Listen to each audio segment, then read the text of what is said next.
Week 2 of the college football season is here. Simone Eli alongside Matt Stahl joining us this week as number 21 Alabama is gearing up for Monroe. Matt, there's a ton to dissect about this Alabama team right now after what happened in Tallahassee last weekend. But let's start with, wow, Alabama drops massively in the polls. What's your initial takeaway from kind of what people think right now about this Crimson Tide team? I think if they weren't named Alabama, they would have dropped all the way out of the poll. They were awful. Yeah. You don't really know how good that Florida State team is yet, and they just played so poorly that, I think a large part of them still being in the top 25 at all is just branding.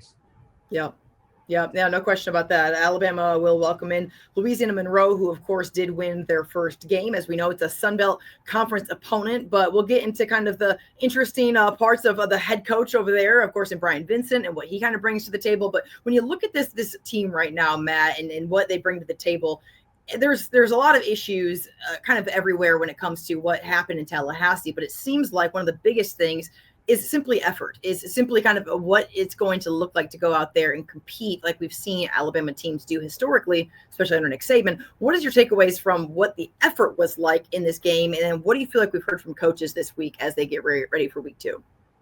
Yeah, the effort pretty clearly was lacking. I think that was like the most disturbing part of that game for Alabama fans. You just saw guys just looking lazy on the football field. You think back to last year, there were bad losses too, right? But you remember the end of that game against Vanderbilt, like Malachi Moore just being so mad at like how the game was going that he just lost his mind on the field. And you didn't see that at all on Saturday at Florida State. Like it just rolled over. It was bad. And from the coaches, they've said the right things, right? Like, they've talked about needing to be less.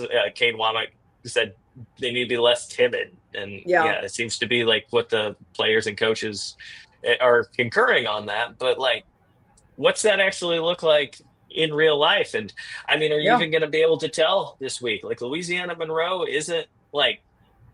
They're not world beaters. They were better last year than they usually are, but like, it's the poverty program of poverty programs in college football. Like, it's going to be a while before you actually know if they've fixed any of the problems. Yeah, I do think that when it comes to simply effort, that you can just look and see, okay, our guys running to the ball. There were moments in Tallahassee where guys simply weren't even doing that, let alone executing well. But when it comes to execution, what we saw from Ty Simpson, it wasn't all bad. There's a lot that didn't go right either. What are your takeaways from what you think this offense looks like right now? And what was kind of the overarching thought from Kalen DeBoer, Ryan Grubb? What do we hear from them about the execution and game plan as far as what's happening offensively? Yeah, it was crazy because that first drive of the game, they looked so good. Like, it was, they struggled so hard last season at sustaining drives just throughout the year. Like, it was either a Jalen Milroe bomb for a touchdown to somebody, or they were punting. Like, that's what the offense was. And they mixed in the run, they mixed in the pass. They looked so good early on. And then after that, it just completely fell apart. Like, they're back to not being able to sustain drives. And like, Ty was running for his life a lot of the time. Like, I don't think the offensive line played well just at all. So he's under a lot of pressure. He's in a pretty tough road environment there at Florida State. You're going to have tough road environments throughout the season. You play in the SEC. It's just what it is. And he can't be that indecisive going forward. There was that one, I think it was the 4th down, where he's running out to his left and really, like, very obviously just needed to tuck it and run for the first down, which was right there for him. Instead, he tries last minute, throws it behind Ryan Williams. It's incomplete, turnover on downs. Like, that's the stuff you just can't have at this point from a redshirt junior. Yeah, and this is the first time that he has had a real live action snaps. Of course, we know this is his first start as well. And it does seem like throughout college football right now, Matt, that we are seeing that these young guys who have a lot of pressure on them at quarterback position, look no further than Texas in terms of Arch Manning, that maybe it's going to take a little bit of time to get it going and for it to really look the way that fans, the way that people expect it to look.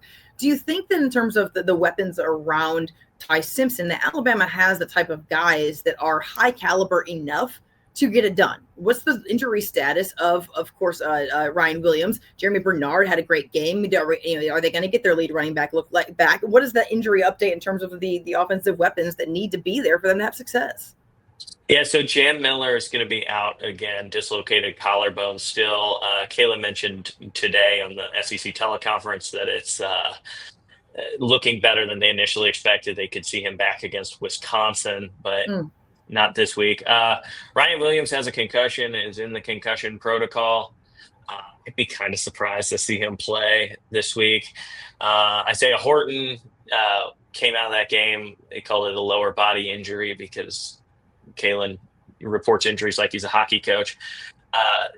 Said he came out of the game really sore, but really turned the corner kind of last 24 hours. So they're expecting him to be available as well. So, again, you're playing Louisiana Monroe. Like, you should have the guys there, even if, Ryan can't go, you should be fine at wide receiver. Yeah. It's just execute. That sounds like a lot of rat poison there, Matt. That sounds like a lot of don't worry about who the opponent is. I'm not sure the Bama fans or those in Tuscaloosa would take liking to that comment. When you think about this defense and what we're seeing in terms of, I don't know, I'm not going to say there was no busted coverage, but guys just getting run through. There were times where Alabama's defense was not the aggressor. And for decades under Nick Saban, Alabama's defense was the aggressor. They weren't absorbing the other people, right? And it seemed like there were moments where you're kind of wondering, okay, when are we going to see this fly to the ball, get beyond the offensive line, get to the quarterback attack style defense?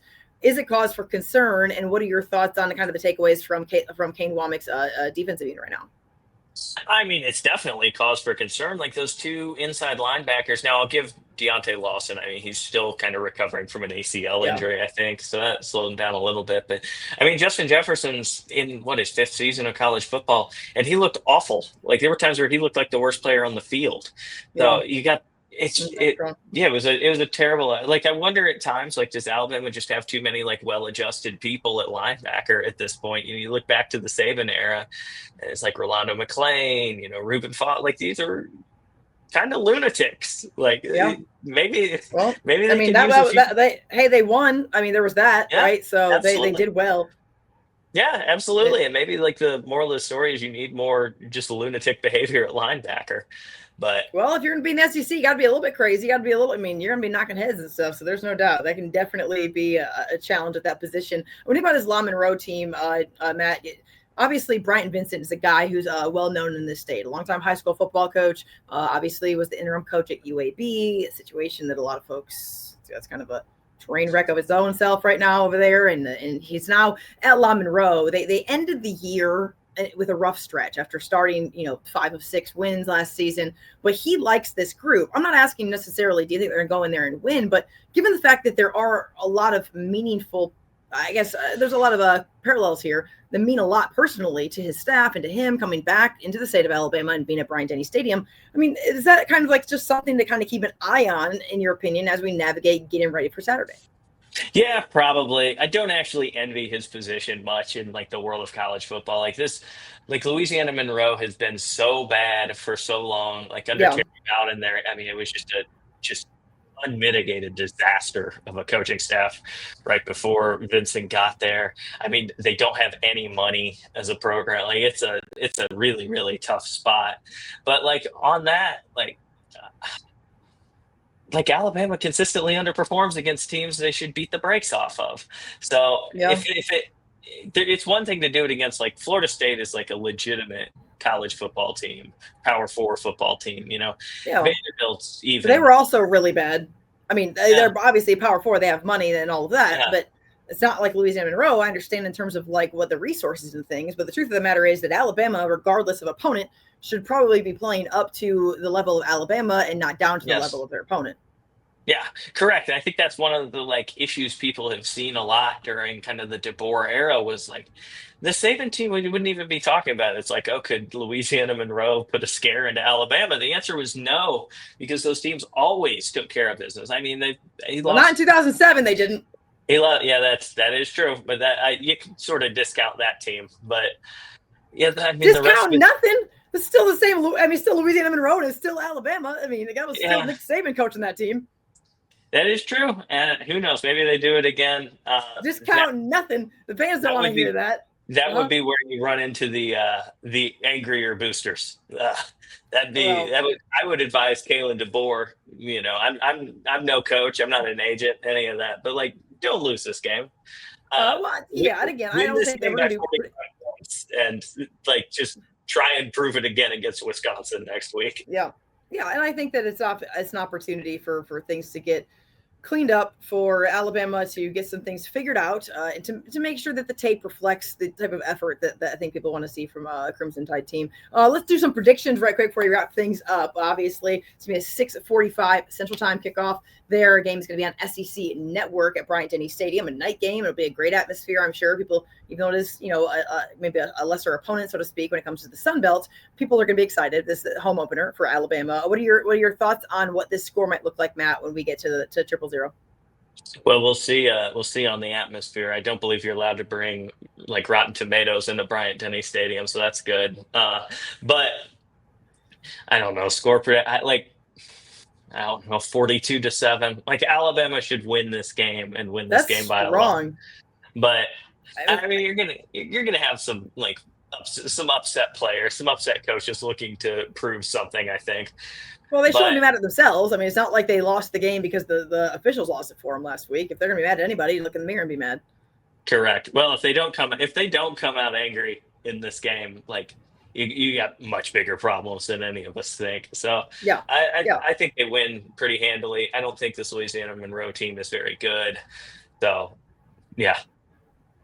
fair. Well, listen, I agree. Alabama wins the game, no question. I'm thinking, maybe a 35-10 or 7, somewhere around there. I think it's in hand. I don't think it's an issue, but I think that Alabama has issues, and I think that this is an opportunity for the Tide to get things worked out before they, of course, go back into Power Four play, and then definitely before they go into SEC play. No question about that. So, Matt, looking forward to it. It's going to be an interesting week 2 matchup as Alabama looks to get back on track. So we will see how things roll out there in Tuscaloosa.